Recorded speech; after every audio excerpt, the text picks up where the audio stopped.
अनेक हैं। कि बंदगी से नहीं मिलती, इस तरह जिंदगी नहीं मिलती। और छीन लेने से ताजो तख्त मिलता है, मांगे से भीख भी नहीं मिलती।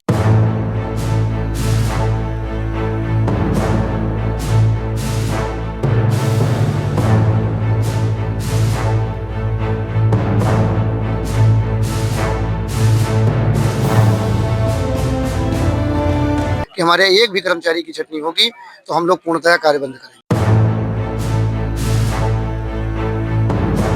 उत्तर प्रदेश की योगी सरकार में रोजगार कितने मिले हैं तो रोजगार पाने वाले ही बता सकते हैं, लेकिन रोजगार छीने कितने गए हैं ये हमारी पीछे की भीड़ बयां कर रही है। हमारी मौजूदगी अधीक्षण अभियंता कार्यालय पर है और जहां पर संविदा कर्मियों की छटनी को लेकर यहां पर यह आंदोलन हो रहा है और 2 दिनों से लगातार आंदोलन हो रहा है। ये वो संविदा कर्मी हैं जो सालों से बिजली विभाग में अपने कार्यरत हैं और मेहनत कर रहे हैं और जिसका परिणाम उन्हें इस रूप में मिला कि उनकी आज छटनी होने की नौबत आ चुकी है। ये प्रदर्शन सिर्फ अपने लिए नहीं कर रहे हैं या फिर सरकार इन केवल संविदा कर्मियों को नहीं हटा रही बल्कि इनके परिवार के सपनों को भी चूर चूर कर रही है, क्योंकि केवल अकेले की जिम्मेदारी इनके ऊपर नहीं है, इनके ऊपर इनके परिवार की, इनके बच्चों की भी जिम्मेदारी है जो कहीं ना कहीं इनके सहारे है। हम बातचीत करेंगे जो आंदोलन में यहाँ पर आए हैं उनके सपोर्ट में आरएलडी के महासचिव आरपी सिंह चौहान जी, क्या कहेंगे आप? देखिए, जो होता है वो होने दो, ये पौरुषहीन कथन है।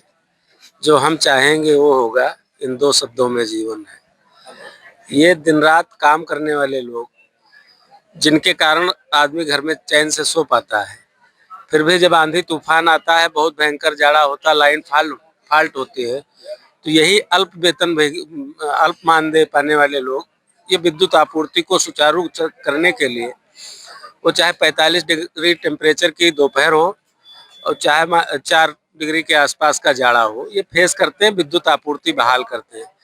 और जब सरकार बिजली आपूर्ति बढ़ाने की दिशा में लगातार दावे करती है, प्रयास करती है, ऐसे में अगर कर्मचारियों की छटनी हो जाएगी तो वो आपूर्ति कैसे बहाल हो पाएगी, कैसे लोगों को सुविधा मिल पाएगी, कैसे बच्चे पढ़ पाएंगे, कैसे मरीजों को राहत मिलेगी, कैसे अस्पतालों को विद्युत आपूर्ति, वैसे भी आप देखें रूरल एरिया में जो CHC PHC वहाँ कम मिल पाती है, तो कैसे देखिए बिजली आज आवश्यकता है।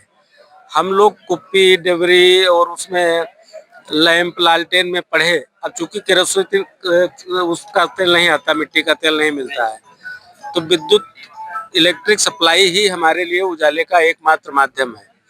इसके अलावा जो सोलर एनर्जी है वो भी भारत में बहुत कम मात्रा में है। ऐसे में अगर इनकी छटनी हो गई, कर्मचारी कम हो गए, तो इसका आम उपभोक्ता पर असर पड़ेगा और जब आम उपभोक्ता पर असर पड़ेगा तो चूंकि हम सरकार के सहयोगी दल हैं, तो हम सरकार को ये आगाह करते हैं कि जब उपभोक्ता परेशान होगा तो सरकार के लिए भी बहुत अच्छा नहीं होगा। और चूंकि ये प्रशासनिक स्तर पर लिया गया निर्णय है, इसलिए सरकार को निर्देशित करना चाहिए एमडी मध्यांचल को। ये सरकार की कैबिनेट का फैसला नहीं है, ये एमडी का फैसला है।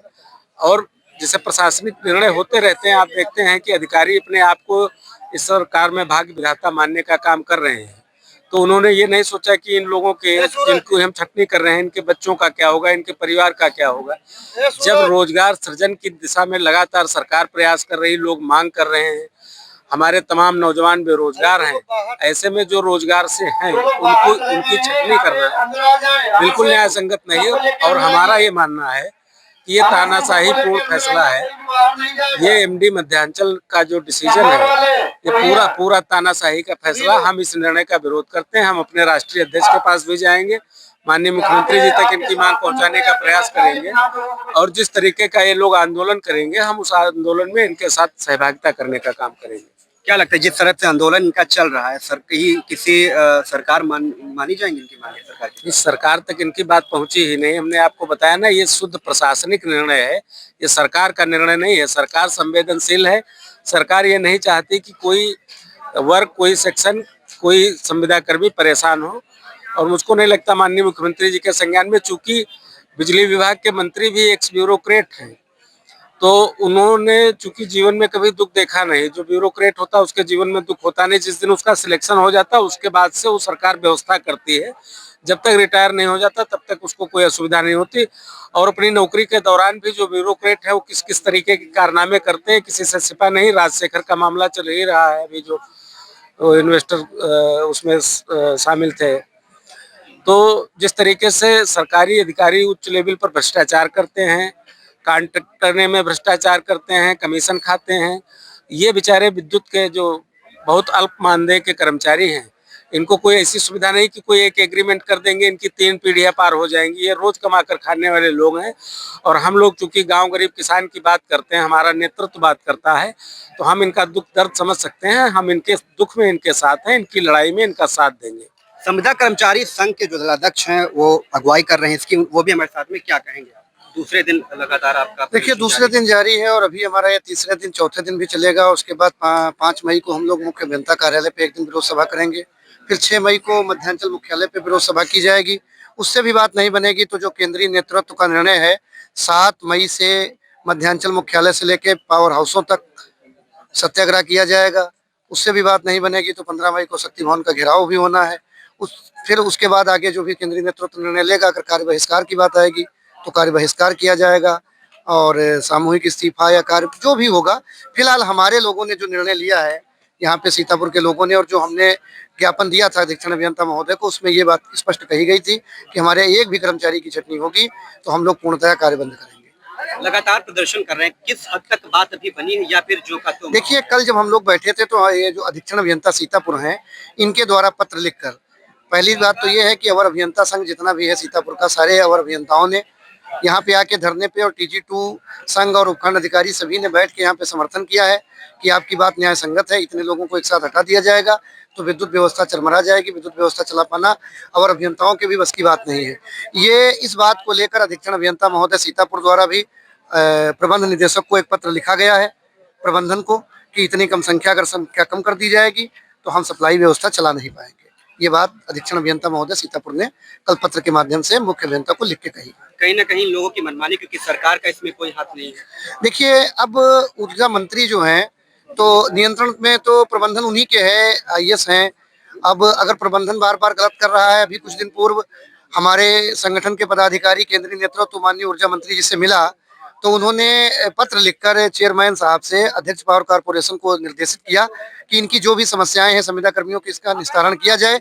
लेकिन संविदा कर्मियों की बात समझ में एक बात नहीं आ रही कि माननीय ऊर्जा मंत्री जी की बात भी अध्यक्ष पावर कॉर्पोरेशन या मतलब उनके शक्ति भवन के जो भी उनके अधिकारी बैठे हैं वो माननीय ऊर्जा मंत्री जी की भी बात नहीं मानते हैं। ये बात को समझ से परे है। जी बिल्कुल, आपको बता दें कि लगातार प्रदर्शन जारी है और संविदा कर्मियों की छटनी को लेकर के यहाँ पर आपको बता दें कि दूसरा दिन प्रदर्शन जारी है। और ये सिर्फ यही प्रदर्शन नहीं, कई बार भी ऐसे प्रदर्शन किए जाते रहे बिजली विभाग में अलग अलग समस्याओं को लेकर। और जैसा कि यहाँ पर एक बोर्ड लगा, उत्तर प्रदेश पावर कॉर्पोरेशन निविदा संविदा कर्मचारी संघ का, इसमें मुख्य संरक्षक के रूप में कौशल किशोर, जो मोहनलालगंज से सांसद रह चुके हैं और भारतीय जनता पार्टी के कद्दावर नेता भी हैं। और ये जो संरक्षक है संगठन के, इसके बाद भी ये हाल है कि संविदा कर्मी जो है इनकी छटनी हो रही है और उनकी तरफ से कोई भी यहाँ पर कदम नहीं उठाया जा रहा है। आपको बता दें कि ऐसे में संविदा कर्मियों की छटनी के बाद अगर ये हटाए गए और कुछ भी हुआ तो इनके साथ साथ बिजली उपभोक्ताओं को भी भारी नुकसान उठाना पड़ सकता है। VTV न्यूज के लिए विशाल सिंह के साथ सीतापुर।